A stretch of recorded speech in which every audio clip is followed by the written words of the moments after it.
Hello दोस्तों, मैं उत्कर्ष राजपूत आपका अपने एजुकेशन चैनल उत्कर्ष एजुकेशन अड्डा पे बहुत बहुत स्वागत करता हूं। जैसा कि हम लोग जानते हैं कि किसी भी कंपटीशन एग्जाम में एक पार्ट जो होता है वो अर्थशास्त्र का होता है, इकोनॉमिक्स का होता है। इकोनॉमिक्स का क्षेत्र इतना बड़ा है कि हम लोग ये डिसाइड नहीं कर पाते कि क्या पढ़ें और क्या छोड़ें। ठीक है, तो मैं आपको अपने वीडियोस में वो टॉपिक्स बताऊंगा जो बहुत ही इंपॉर्टेंट हैं और उन टॉपिक से एग्ज़ाम में अक्सर पूछा जाता है। तो जैसे कि हमारा एक जैसे पैट का एग्ज़ाम हो गया या यूपी ट्रिपल एससी का कोई भी एग्ज़ाम हो गया, उसमें इकोनॉमिक्स का कुछ भाग रहता है। तो वो ज़रूरी चीज़ें जो अर्थशास्त्र की पूछी जाती हैं, मैं आपको अपने वीडियो में वो सारी चीज़ें बताऊंगा जो बहुत इंपॉर्टेंट हैं अर्थशास्त्र में, जिससे आपकी तैयारी कम टाइम में भी बहुत अच्छी हो सकती है। ठीक है, तो हम समझते हैं अर्थशास्त्र को कि अर्थशास्त्र क्या होता है। अर्थशास्त्र वह शास्त्र है जिसमें मनुष्य की धन संबंधी क्रियाओं का अध्ययन किया जाता है। ठीक है, तो अगर हम अपने तरीके से समझें कि अर्थशास्त्र में किसी व्यक्ति की जो सैलरी होती है, जो इनकम होती है, वो फिक्स होती है। अब उस इनकम को हमें अपने टाइम पीरियड में, जैसे किसी की सैलरी महीने पे आती है, तो उस महीने के सभी खर्च को देखते हुए हमें अपनी सैलरी का सही उपयोग करना होता है। जैसे हम बात करें, अगर कोई व्यक्ति है जिसकी इनकम मान लो जस्ट 100 रुपये है, एक दिन की अगर हम इनकम देखें, अगर उसकी इनकम 100 रुपये है तो वो 100 रुपये में अपनी उस दिन की उसको वो दिन पूरा 100 रुपये में अगर काटना है तो उसको सबसे पहली जो ज़रूरत पड़ेगी वो ज़रूरत होगी भोजन की। उसको फूड की ज़रूरत है यार, वो बिना खाना खाए तो रह नहीं सकता। ठीक है, और अगर वो कहीं भी आता जाता है तो उसको क्या चाहिए, परिवहन के लिए भी पैसे को खर्च करना पड़ेगा।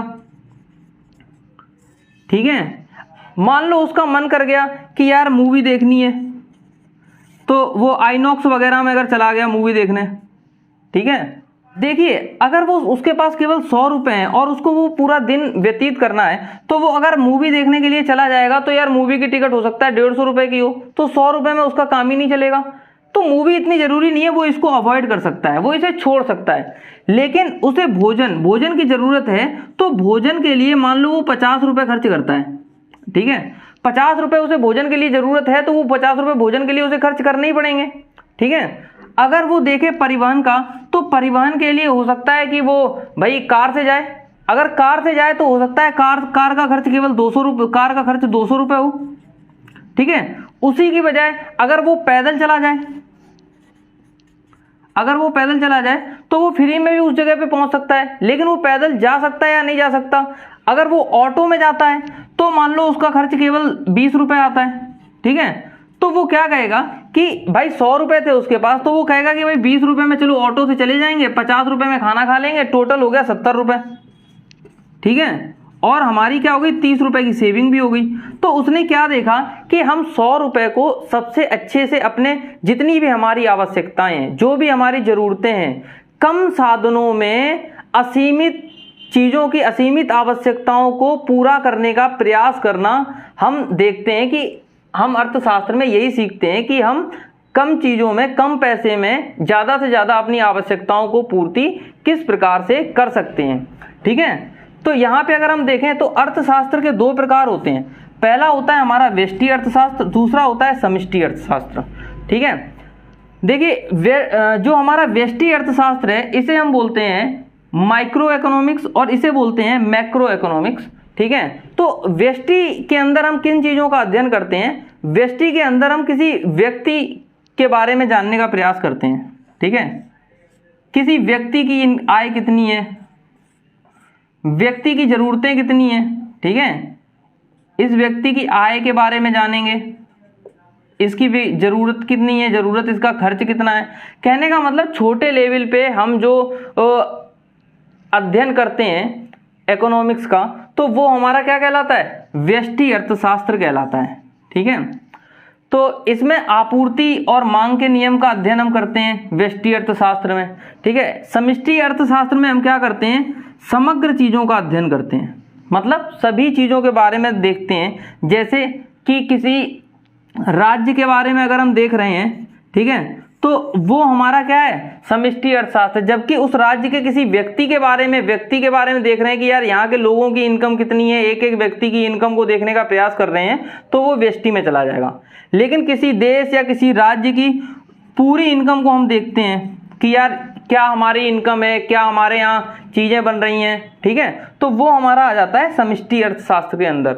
समष्टि अर्थशास्त्र के अंदर हम पूरे देश की समग्र मांग के बारे में देखते हैं, समग्र आपूर्ति के बारे में सोचते हैं, तो ये हमारा व्यष्टि शास्त्र का हिस्सा होता है। तो अर्थशास्त्र की परिभाषा और अर्थशास्त्र के प्रकार, दो प्रकार होते हैं, व्यष्टि अर्थशास्त्र और समष्टि अर्थशास्त्र। कभी कभी हमें ये पूछ लेता है कि यार किसी व्यक्ति विशेष का जो अध्ययन करते हैं वो किस के अंतर्गत किया जाता है, व्यष्टि के अंदर या समष्टि। इस तरह के एग्जाम क्वेश्चन जो है आ सकते हैं छोटे एग्जाम्स में, तो ध्यान में रखिए इस चीज को, ठीक है। अब हम आगे देखते हैं। तो दोस्तों यहाँ पे हम समझेंगे पूंजीवाद, समाजवाद और मिश्रित अर्थव्यवस्था के बारे में। अगर हम पूंजीवाद के बारे में बात करें तो पूंजीवाद के अंतर्गत हमारी वो कंपनियां आती हैं जिसमें किसी व्यक्ति विशेष का पूरा शेयर होता है। जैसे किसी निजी उद्यमी का पूरा शेयर होता है, ठीक है। जैसे हमारी बात करें तो टाटा, महिंद्रा, रिलायंस, जियो, ये सारी की सारी क्या है, पूंजीवाद में आती हैं, ठीक है। इसका जो पर्पस होता है वो क्या होता है, ज़्यादा से ज़्यादा लाभ कमाना, ठीक है। इसमें हम ज़्यादा से ज़्यादा लाभ को कमाते हैं। अगर हम समाजवाद की बात करें तो समाजवाद में सरकार का पूरा शेयर इसमें होता है। इसमें किसी व्यक्ति विशेष का कोई हाथ नहीं होता, गवर्नमेंट का पूरा हाथ होता है। इसमें अगर हम बात करें प्रतिस्पर्धा की, तो पूंजीवाद में प्रतिस्पर्धा बहुत ज्यादा होती है, ठीक है। एक उद्यमी दूसरे उद्यमी को क्या कहेगा कि यार इससे आगे हमें निकलना है, ज़्यादा से ज़्यादा मार्केट में ऐसा प्रोडक्ट लॉन्च करो जिससे कि ज़्यादा से ज़्यादा फायदा हमें हो सके। और सरकार, अगर समाजवाद की बात करें तो इसमें क्या होता है कि इसका उद्देश्य ये होता है कि समाज को आगे ले जाना, ठीक है।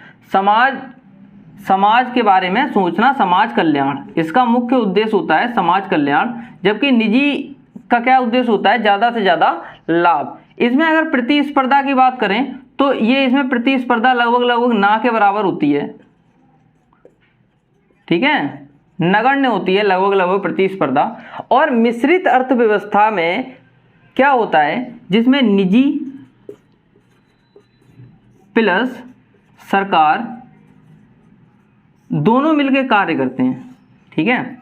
अगर हम अपनी अर्थव्यवस्था की बात करें तो भारत में मिश्रित अर्थव्यवस्था हमें देखने को मिलती है, जिसमें क्या है कि सरकार का और निजी लोग जो हैं, जैसे कि हमारे देश के बड़े बड़े उद्यमी हैं, टाटा, महिंद्रा, ठीक है, और मुकेश अंबानी जो हो गए, तो ये बड़े बड़े जो उद्यमी हैं उनका बहुत ज़्यादा हाथ है हमारी अर्थव्यवस्था में, अर्थव्यवस्था को सुदृढ़ बनाने में, ठीक है। तो मिश्रित अर्थव्यवस्था, भारत की अर्थव्यवस्था जो है वो मिश्रित अर्थव्यवस्था है, ठीक है। तो इसमें निजी और सरकार दोनों मिलके कार्य करते हैं और इसका उद्देश्य होता है वातावरण को ज़्यादा से ज़्यादा अनुकूलित बनाना, वातावरण को अनुकूल बनाना, ठीक है। तो ये हमारे पास कुछ अर्थव्यवस्थाएं जिनके बारे में कभी कभी पूछ लिया जाता है एग्जाम में। उसके बाद बात करें, कोई भी व्यक्ति अगर कोई कंपनी लगाता है तो उसको ये 4 कारक के बारे में बहुत ज़्यादा ध्यान देना पड़ता है, ठीक है। सबसे पहला कारक है भूमि। वहाँ पे भूमि, जो हम जहाँ पे फैक्ट्री लगाना चाहते हैं वहाँ पे भूमि होनी चाहिए, ठीक है। उद्यमशीलता होनी चाहिए, मतलब ऐसा नहीं है कि भाई माल हमारा बन रहा है और कोई खरीदने वाला नहीं, रेगिस्तान में जाके फैक्ट्री लगा ली है। तो जगह भी देखनी पड़ती है जहाँ पे मार्केट अच्छा मिल सके और हम अपने सामान को बना सकें। उस सामान के लिए जो बनाने के लिए कच्चा माल है वो बहुत आसानी से हमें मिल सके।